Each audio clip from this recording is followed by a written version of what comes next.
It's fun to laugh at QAnon with the baby-eating lizard people and the pedophile pizza parlors, but have you ever read the book of Revelations? I've read it. What's the problem? Oh, that's right. The fact that it's full of things like locusts with human faces stinging each other and marks of some kind getting people thrown into a giant lake of fire. No, I understand. I do. Bill's the one who doesn't understand. But he's not alone. He's in really good company on this one.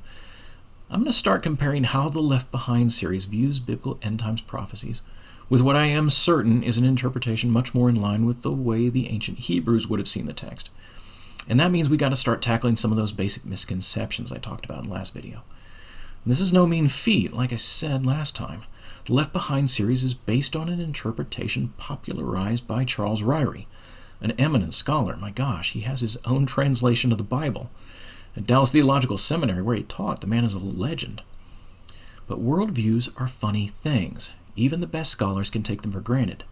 And so it's possible to wind up with an eminent biblical scholar advocating for something like dispensationalism, which has only been around since the 1800s, without that scholar ever giving serious question to why that interpretation has only been around since the 1800s, and realizing how Western worldviews were changing during that time period, to the point where, poof, they were suddenly seeing everything through a different lens. And once that happened, of course, Revelation was interpreted in a different way.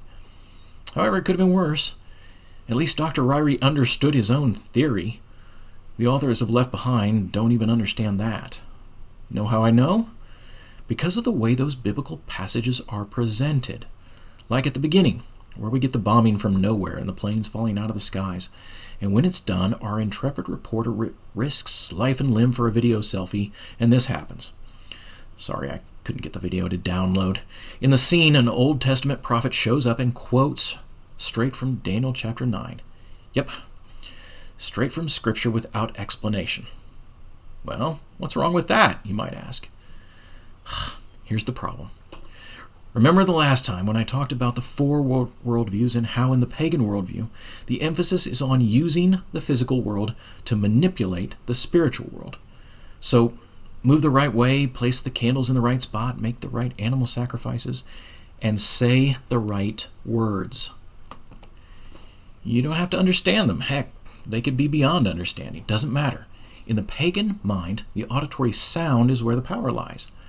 This is why, as the Roman Catholic Church became increasingly paganized, they never updated their Bibles. They were teaching in Latin, long after any of their parishioners actually spoke Latin.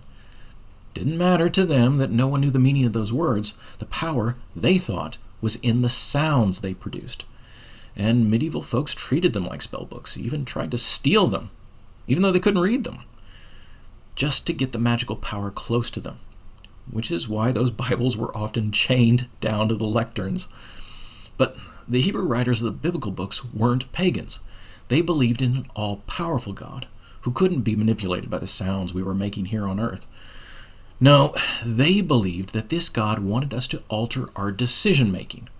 Have us stop making evil decisions, have us start making good decisions. To do that, obviously, you have to understand what that God calls a good decision. You can't just mumble phrases in a language you don't actually speak. And when writers like the Left Behind guys basically just quote straight from a 400-year-old translation, they're tipping their hand. You see, to the ancients, the books that we assembled in modern-day Bibles weren't written in obscure ancient languages. No, at the time, they were meant to be plainly understood.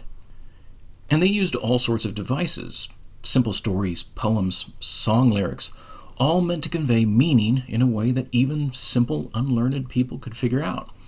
Heck, even the King James wasn't meant to be obscure, not when it was written. No, it came on the heels of the English literary Renaissance.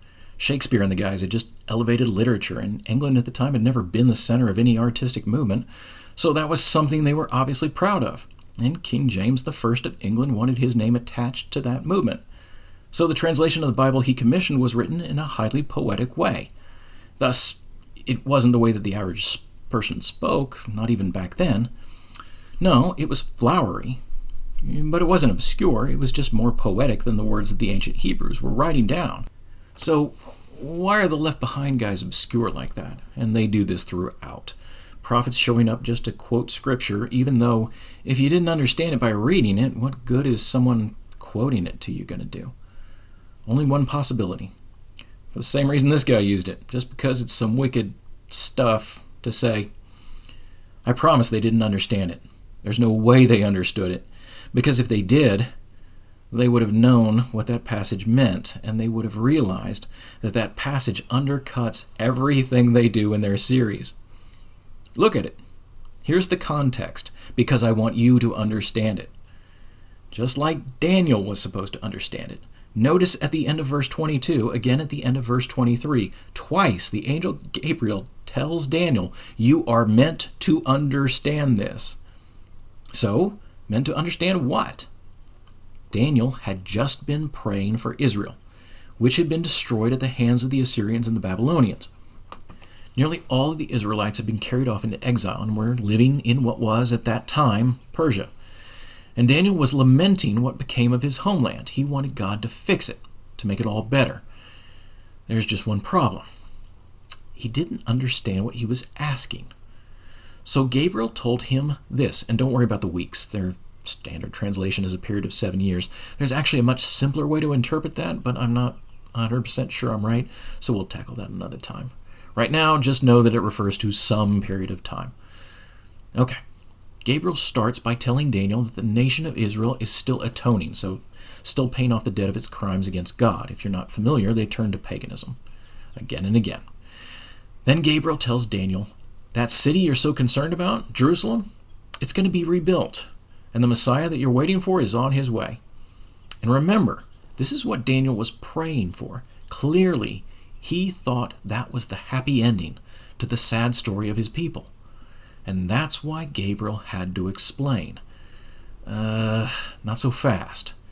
Actually, there's more to the story. Messiah is going to get, as it says here, cut off, and will have nothing. And that city, it's going to get destroyed again, and again, and again. You see, Daniel, the coming of this Messiah is going to change things. And so I'm going to give you a little foretaste of this with things like he's actually going to stop the old ways of sacrifice. But that's not the end of the story. No, there's going to be a final abomination that leads to desolation. And we talked about what that means in another video. Basically, a society hitting the self-destruct button. And then the story ends. So what was the problem? Why couldn't the angel just say, yeah, pretty soon Israel will be a thing again and the holy city, Jerusalem, is going to be rebuilt? The answer is because that would have been misleading. You see, Daniel was clearly thinking of those things in terms of good guys win, bad guys lose. What's happening in this passage is that he's being told it's more complicated than that. That way of looking at things, that sort of good versus evil, where the good people are all good and the bad people are all bad, is sometimes called dualism. Not only is that clearly what Daniel was thinking, Hebrews good, Gentiles bad, which is why Gabriel had to disabuse him of that. Gee, Gabriel, who is it that cuts off the Messiah? Well, Daniel, it's the Hebrews. But at the start, it's the Hebrews that he's, quote, confirming a covenant with, too. The point here is that it's not just black and white, not when we're talking about people. No, there's some gray there. And that's a problem for our dispensational and our left behind view, because they're trying to pull the church out of those end times prophecies, completely out. But it's a little more complicated than that. As we'll see, there are some times where we're going to be told that what will happen to the world in general will not happen to the true followers of God specifically. But there are all sorts of other ways in which no distinction like that will be made. Because in some ways, what is happening in the world is happening in the church just as much. The world is becoming a bunch of self-obsessed narcissists. Guess what? Most of the church these days is right there with them.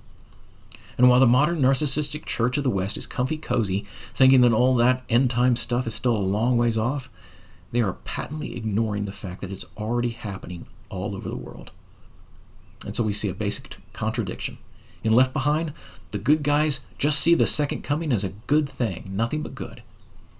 In the book of Revelation, right at the start, we see an Old Testament quote that goes the other way. All the world will mourn, it says. Not just the baddies, all the world. Now, this mourning isn't entirely a bad thing. It's very much like the morning that Daniel was in.